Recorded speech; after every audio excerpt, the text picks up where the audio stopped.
নমস্কার বন্ধুরা, পিঙ্কি কিচেনে সবাইকে স্বাগত। নিরামিষের দিনে কি করব কিছুই ভেবে পাই না। ভেন্ডি একই রকম খেতে আর ভালোও লাগছে না। সেই জন্য আজকে একটু ভেন্ডিটা অন্যরকমভাবে বানিয়ে তোমাদের সাথে শেয়ার করব। রেসিপিটা প্রথম থেকে শেষ পর্যন্ত দেখার জন্য অনুরোধ রইল বন্ধুরা, কিভাবে আমি এই ভেন্ডির রেসিপিটা বানাচ্ছি। প্রথমে ভেন্ডিগুলো ধুয়ে পরিষ্কার করে রেখে দিয়েছিলাম। এবারে ভেন্ডিগুলো ছোট ছোট টুকরো করে কেটে নিয়েছি। ভেন্ডির ডগার দিক এবং পিছনের দিকটা কেটে বাদ দিয়ে দিয়েছি, বাকি মাঝের অংশটা টুকরো করে কেটে নিয়েছি। এবারে গ্যাসের মধ্যে একটা কড়াই বসিয়ে দিয়েছি। কড়াইয়ে দিয়ে দিলাম সামান্য পরিমাণে একটু সরিষার তেল। তেল খুব ভালোভাবে গরম হয়ে গেছে। আগে থেকেই আমি গ্যাসের মধ্যে কড়াইটা গরম করতে দিয়ে দিয়েছিলাম। এবারে কেটে রাখা ভেন্ডিগুলো আমি আগে সবার প্রথমে একটু ভেজে নেব। দেখো, কড়াইয়ে খুব ভালো করে তেলটাকে আমি খুন্তির সাহায্যে বুলিয়ে নিলাম। দিয়ে এবার ভেন্ডিগুলো দিয়ে দিলাম।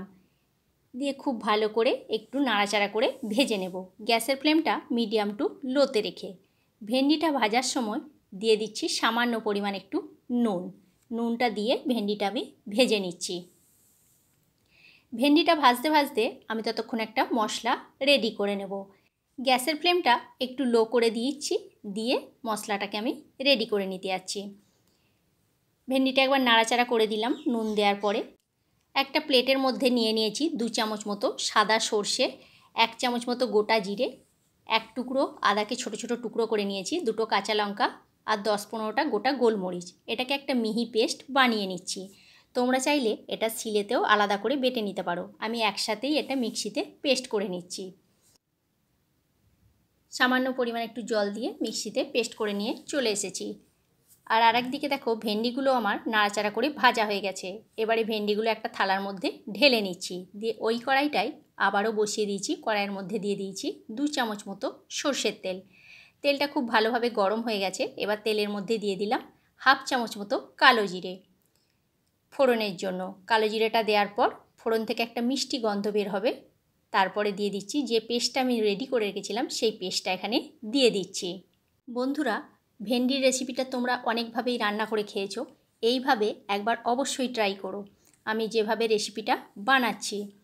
মশলাটা দিয়ে দিলাম। মশলাটা দেওয়ার পর খুব ভালো করে এবার একটু কষিয়ে নেব।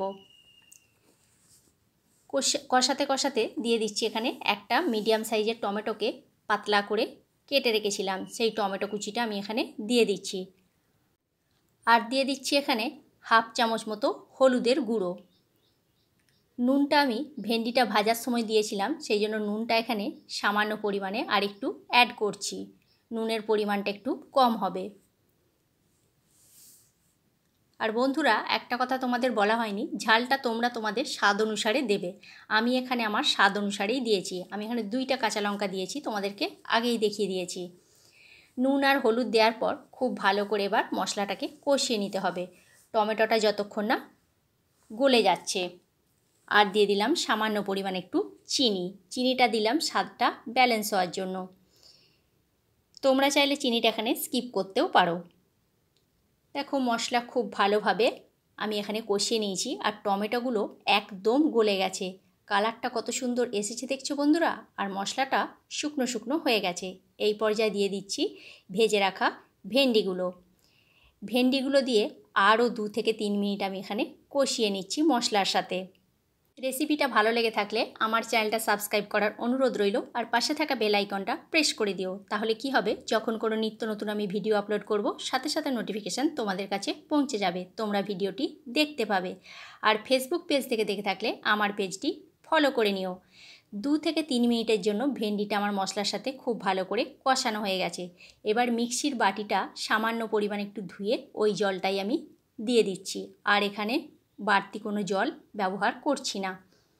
এবারে 3 থেকে 4 মিনিটের জন্য ভেন্ডিটাকে আমি হতে দেব, যাতে করে ভেন্ডির মধ্যে মশলা খুব ভালোভাবে ঢুকে যায়।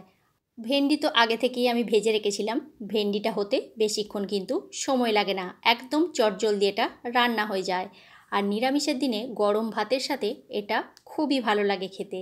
দেখো, গ্রেভি একদম ফুটে গেছে আর ভেন্ডিটাও একদম মাখো মাখো টাইপের হয়ে গেছে।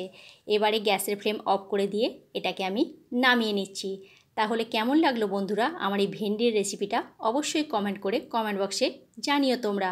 আর রেসিপিটা শেষ পর্যন্ত দেখার জন্য সবাইকে অসংখ্য ধন্যবাদ।